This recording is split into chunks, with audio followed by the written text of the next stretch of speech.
Alright, AKAPADers, here we go. We're souped up on Prime. South Park just dropped a bomb on the Walt Disney Corporation, on Bob Iger, on Kathleen Kennedy, on the current management and content direction. It doesn't matter. We gotta talk about it.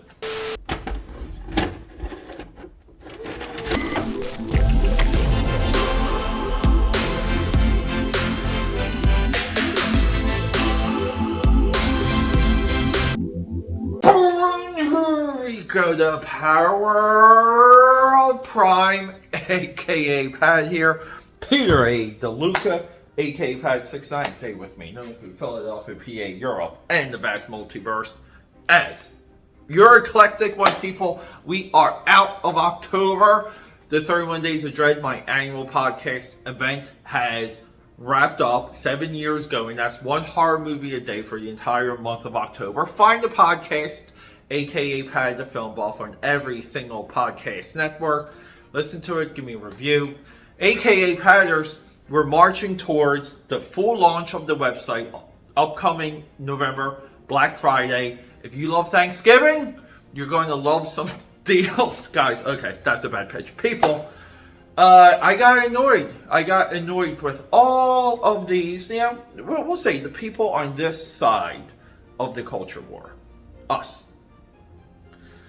Why does it matter if South Park does an episode bashing Kathleen Kennedy, Walt Disney, and Bob Iger? What does it do?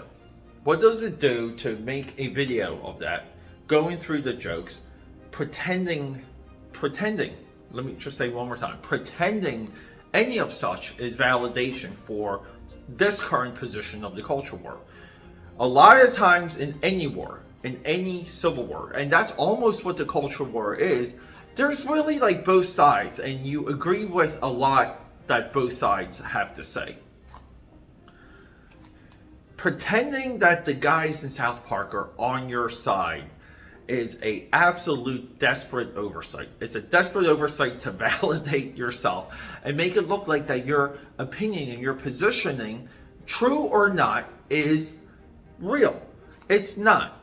If these guys on South Park were in an environment where everything was conservative, if the conservative movement took over Hollywood, media, brainwashed every single celebrity, infected all of social media and YouTube, people, South Park would make an episode mocking conservatives. They would do an episode similar to what dropped.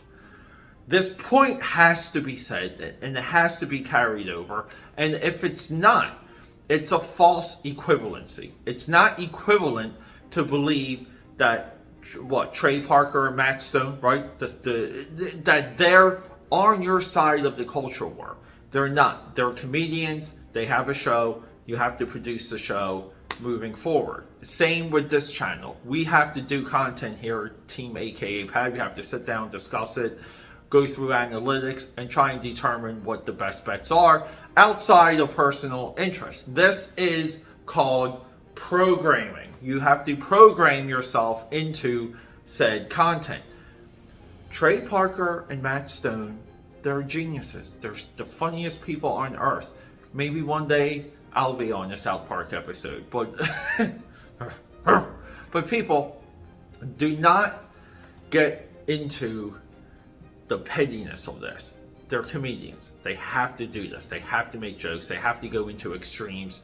Thank God that they're still allowed to, because of what we said, of the infestation of the wokeness and the left-wing propaganda. Yes, that is in media. It is in movies. It is all over YouTube. They have already won that side of the culture war.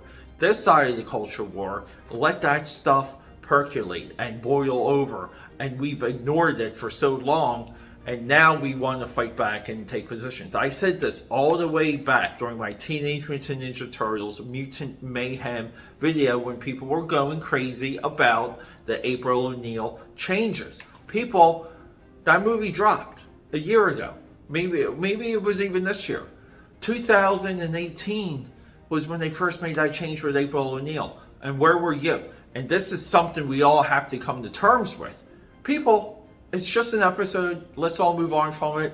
doesn't mean anything more than those guys fulfilling an episode because they have a contract, they have an agreement. Comedy Central needs so many episodes a season, right? And that's all it is. AKAPAD here, rocking and rolling. Guys, we're going! I love you. Subscribe, support, leave. Can I get one like and maybe one comment, please?